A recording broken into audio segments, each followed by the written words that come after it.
Hey guys, welcome back to Ironside Ranch. Sitting here waiting for about 20 minutes, but long story. Anyways, thought it'd be a good time to catch up on videos.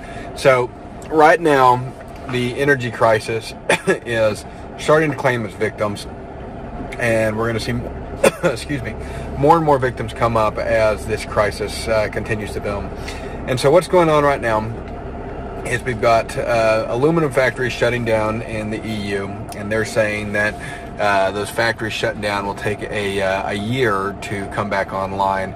So if they shut down today, we would be behind in production for a minimum of a year. And so, and they won't come back online until energy prices start to come back down.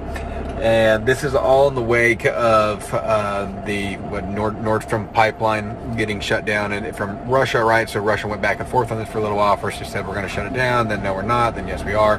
And now apparently on Saturday we landed back at yes we are.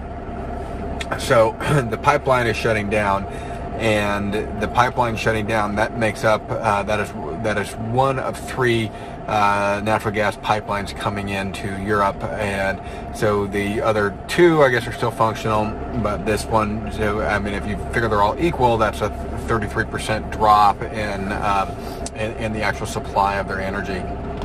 It's pretty substantial, and what it means is that there's going to be some really cold people this winter over there. There's going to be some people really struggling.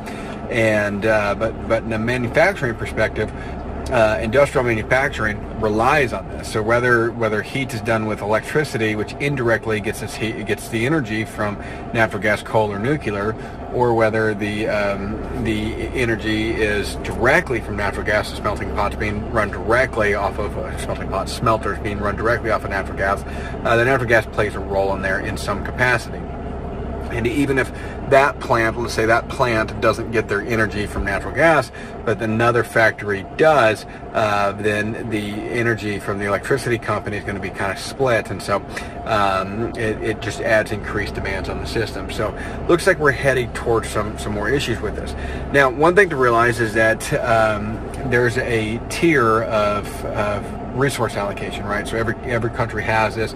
We have it. So FEMA, for example, FEMA prioritizes diesel over gasoline, and diesel being a priority over gasoline is something that we don't really think about. But when we have an emergency, like let's say Katrina coming through, Hurricane Katrina, when Katrina came through, diesel was first on the priority to get reestablished there prior to gasoline. And so if you have diesel trucks, that makes it to where you can get diesel. But if you it's done that way because all the military vehicles, all the FEMA vehicles, all that's run on diesel. Generators are run on diesel. A lot of government generators are run on diesel, like military ones are all run on diesel.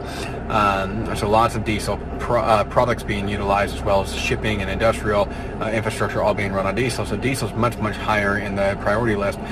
And so there's going to be a similar priority list when you think about it from a population. So if you only have so many resources and you have to allocate those, you have to allocate it where it's needed. So that means, things like hospitals and industrial facilities. Okay, well, it's kind of funny that we put those in the same level, but think about what industrial facilities do. Think about what these aluminum smelters actually provide aluminum for. Well, they provide it for medical equipment, automobiles, and it's more than just your tin cans, your aluminum cans for your sodas and stuff like that, for your Coke.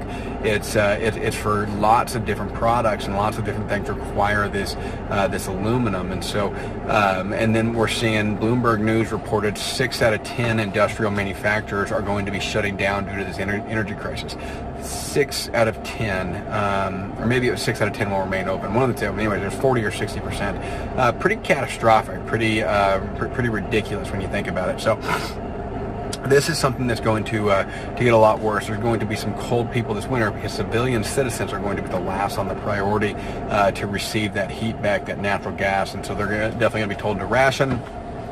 And they may not, in some instances, may not have any at all. And so it's going to be something that's truly for the elite, the people that have the connections to actually get it restored. And so this is something that is getting pretty scary. And so right now we're seeing, we've done videos on a while ago, Poland, and I don't remember, there's another country over there in Eastern Europe, talking about having trouble getting firewood. Right, they're seeing permits go up. They're decimating forests. And then the other thing you have to realize is that firewood Not everybody has a wood-burning stove, so firewood doesn't help everybody, but even the people with wood-burning stoves already, or people that have ordered one and will have one put in, because right now they're on back order, so you can't even get them, but that firewood actually takes a year to cure, so you can't really burn green firewood. Yeah, you can burn it, but it doesn't put out hardly any BTUs. There's very little heat that comes from it. You tend to waste through a ton of wood for a very kind of moderately lukewarm fire. It doesn't work very well.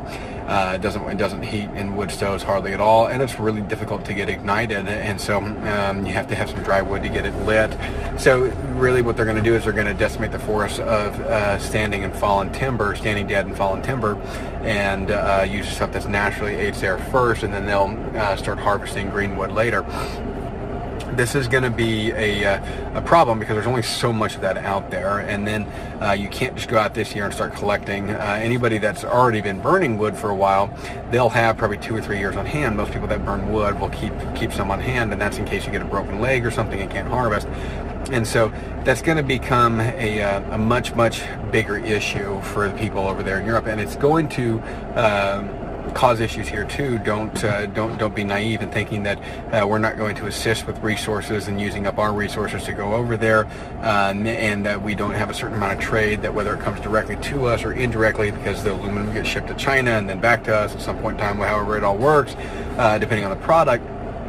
That will come to affect us and our prices as well. So this is something that if you have stuff that you need to get that requires these manufacturing facilities to be open, now's the time to start looking at it. If you need a pressure canner so that you can get food put away, and you're looking at like that all-American pressure canner or whatever, now's the time to get it, because right now, what are they, like $400 or $500? Back when I bought mine years ago, like $300. But if you need one, $400 or $500 now is not that bad, because it very well could double next year when you look at this. So these look like problems that are not going to end for 1 year, 2 years, 3 years. These are going to be 5 and 10 year problems that are going to be getting sorted out.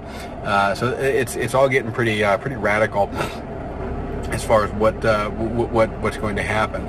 Now, the other interesting thing about these manufacturing facilities is we got to think about components that we use in automotive repair and in housing and stuff like that. You know, there's still places like Illinois, I believe, they still have to use all copper piping for their for new construction houses. They're not allowed to use PEX, and so this comes into a bigger problem is it takes more energy to do the copper piping than it does to make PEX. And so as we see these products that are being mandated, that are as far as what's used, think about the city water supply. So city water supply oftentimes is actually pretty much all the time it's a steel pipe of some sort. The reason it's steel is because steel can be driven through the ground in a hydraulic press, so you don't have to dig up the side of the road to get this line in there. They basically put it's like a little spearhead on the front of the pipe, and they press these lines together, and so they screw like a 10-foot piece together, and then they have a big hydraulic ram press that pushes it into the ground, and they just keep doing that and pushing it over and over and over until they hit their spot. It's a fairly effective system, but it does require steel pipe. Obviously, you couldn't do that with something like high-density polyethylene, and so it's going to cause the water bills to go up, because all of a sudden the water pipe for the water utility company is going to be 3 and 4 times as much. So how does that affect your bills? Not to mention the electricity used to treat the water. All the water has to go through these different facilities and these different filtration systems, and so this creates a lot of problems, guys, a lot of issues, as far as it's beyond what we can even see. We truly cannot even imagine the amount of ripples that this is going to affect, and what this is going to do to prices. And when we're seeing already food prices that are astronomical, now we're talking about aluminum prices that'll be astronomical. And this is one thing that we saw with the pandemic, where we saw that the price of food went sky high, and it was largely unrelated to the price of the food. It was more related to the price of the packaging. As petroleum increased in prices, a lot of that packaging is made from petroleum or is shipped on petroleum, shipped using petroleum, and the food is processed using petroleum. Then we have this similar issue when we can't get aluminum, right? So when cans that your food comes in is made in aluminum, and those cans now all of a sudden quadruple in price, well, you're no longer going to see 10 for $8 sales. It's going to be 10 for $50, and so guys, this is just going to exacerbate the price of food. So I'll let y'all go with that. I wanted to run down this story with you real fast. Remember, like and subscribe to the channel if y'all have already not done so. I'm sorry we're doing a lot of these videos from the truck, guys. We're just slam busy right now, having trouble keeping up on everything. So I will talk to y'all later.